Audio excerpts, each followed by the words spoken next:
My name is Eunice Song, and I am the Executive Director of the Korean American Coalition, Los Angeles. In light of the persisting escalation in anti-Asian hate crimes and hate incidents that have been plaguing our community, we wanted to create a resource to help the community report. With me here today from the Los Angeles City Attorney's Office is Deputy City Attorney Daniel Lee, who is the neighborhood prosecutor that operates out of the Olympic Police Station, which includes Koreatown. Thank you so much for being here today. Thank you for having me. In order to help the community better understand where your office prosecutes the hate crime versus the LA County DA's office, would you share what distinguishes the process? Right, so within the city of Los Angeles, the district attorney's office prosecutes felony crimes. Our office prosecutes all misdemeanor crimes that happens within the city. When helping community members over the course of the last couple of years, some of the frustrations were that some crimes were not prosecuted as hate crimes. So why are they not prosecuted as hate crimes? So an hate crime allegation requires a specific intent, and we need to prove this beyond a reasonable doubt, which is a high standard. A lot of times we don't have enough information there to allege an hate crime allegation. That doesn't necessarily mean we won't charge the underlying criminal act, whether that be a battery or an assault.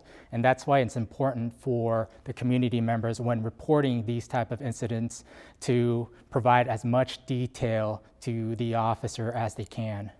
One question that we often face from victims is that what kind of rights do they have throughout the process? Because it just doesn't end with simply reporting. Right. So could you shed some light on the process and what rights each victim has if they go forward with the prosecution of a hate crime? There's something called Marcy's Law, which under our Constitution lists out the different rights a victim has, which include the right to be treated fairly, the right to be reasonably protected, the right to be notified of any court proceedings, and the right to restitution, which is any financial loss caused directly by the crime. And in our office, when we allege any type of crime of violence, not only hate crimes, we do notify the victims and witnesses of these rights so that they are aware of them.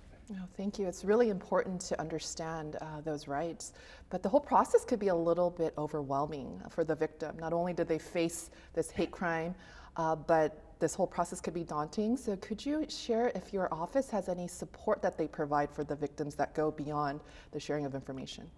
Right. Within our office, we do have witness coordinators who are in constant contact with victims and witnesses. In addition to that, we have what we call the Victims Assistance Program, who victims and witnesses can also utilize in obtaining certain resources, whether that be financial compensation or in extreme cases, relocation, assistance with relocation. Within our courtroom system, we do have bailiffs on site. That's the law enforcement, the sheriffs that's stationed in each courtroom. In any crime of violence, we can always ask for stay-away orders or protective orders to the judge, which would order the defendant to have no contact and stay a certain distance away from victims and witnesses. And we also have victims assistance coordinators and witness coordinators who can be there physically with the victims and witnesses in court, just so that they don't feel like they're alone. Okay, thank you. It's really important to know that they're supported throughout this difficult process. Does the Office of the City Attorney ever ask victims about their immigration status, and do they ever share this information with other government offices? So we don't ask victims and witnesses what their immigration status is, nor does that status affect the outcome of the cases we handle. If we know what their immigration status is, we don't share that with any other government agency since it's not relevant to the cases that we prosecute. One other barrier that our community faces to reporting is whether there's language accessibility. How does your office provide that kind of support for community members who are victims? So within our office, we do have staff that speak numerous languages that can help with the interpretation. In the court system, the courts have certified language interpreters who can be requested to aid in the conversations our office or prosecutors have with the victims and witnesses when they are present in court. Why is it so important for victims to report and stay with the process until the end? So from the prosecutor's standpoint, one of the issues we always run into is gaining the cooperation of victims and witnesses. A lot of times we have victims and witnesses come forward and say, look, I reported to the cops. Why do I need to come to court? Why do I need to miss a day at work or find daycare for my children? But in reality, we do need that extra step to prove our case beyond a reasonable doubt, with the ultimate goal of holding the defendant accountable for their actions and keeping our community safe. Thank you so much for your time today to share all this important information to help encourage our community to report. I really hope that it really lessens some of the hurdles and helps give the community some courage to report.